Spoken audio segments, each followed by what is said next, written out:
So I'm making this dress. What about the cutting that you are cutting a normal gown with two shoulder? In this measurement, my measurement is short because I use 30 for the length. But your own length can be 40, 38, depending on the length of the person. Remember, when you are cutting the full length because you are going to be sewing your gather on top of the gown, not adding extra length to the gown. So if the person's length is 40, you cut with 40. If it's 38, you cut with 48. So you cut out your armhole, you measure your shoulder to half length, which is 16 or 17, depending on the person. Here I use 16. Then for my 16, I cut out my hip side. And so I say I'm cutting like I'm cutting a normal gown. Yes, you have to cut it like you are cutting a normal gown. You cut out your shoulder. Here I use 8 for my shoulder. That is 16, depending on the size of the person. So you are cutting this gown like you are cutting a normal dress.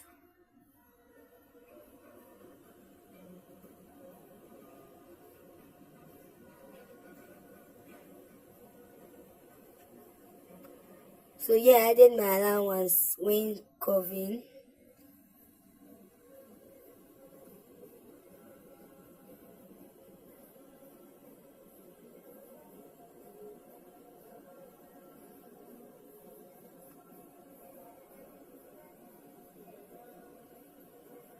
So I hope you understand the measurement. From my shoulder to armhole, I use 8. From shoulder to half length, I use 16. Then from 16 to the hip side, I use 9. That is from my shoulder to my hip is 25 for the length.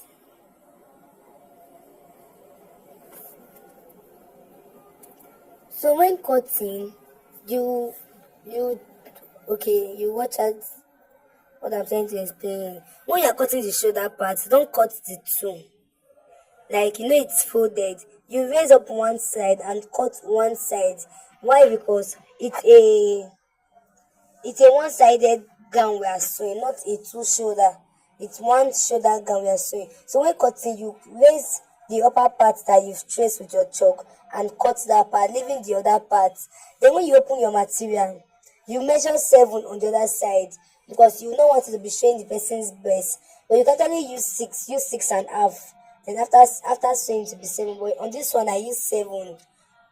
So you can actually use 6.5 or 7. So you use 7 to trim the other part of the armpit. At the end of the day, we have something like this. If you notice on this dress, I had SS around my before my under bust. I had SS, so I'll be holding my dart there, which is breast dart. So you can actually use this one. You can use breast dart without taking a normal dart. You can actually use normal dart, which is your under bust dart, and breast dart also. Both of them will fit well. So I sewed my darts on both sides to give my dummy a perfect shape. So this, I said my gown. This is my gown here. I use 30 inches, but you can use 20. You can use 40. If depend on the person, you can use 40. You can use 38. But you're using the person's normal length. When you are sewing your afro, use organza. Organza material is like silk. Use organza. I use a plain material here because so that you can understand better. You can use a plain material for the ruffle. You can also use organza, but I prefer that you use organza material. Don't use V-net for the ruffle. Please don't use V-net material. So on this part, I use 5 inches to cut out the wideness of my plain material. So you use 5 inches. That means after sewing, you should have, when you fold, you have between almost 2.5. So I use 5 inches to cut. I did not measure my length because I'm sewing the gather ruffle and you need as many lengths as like you need a lot of material for it. So just measure the wideness of it, which I use 5 inches. Then you just keep cutting because you are sewing a different layer on your dress. This my On this my video I did 2 layers. But when you are sewing, you can make your own 3, maximum 4 for the upper part. Then the down part you can make your own 4, maximum 5 for the down part.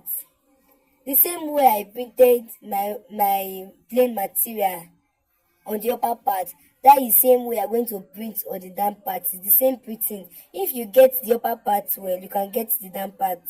It's the same thing.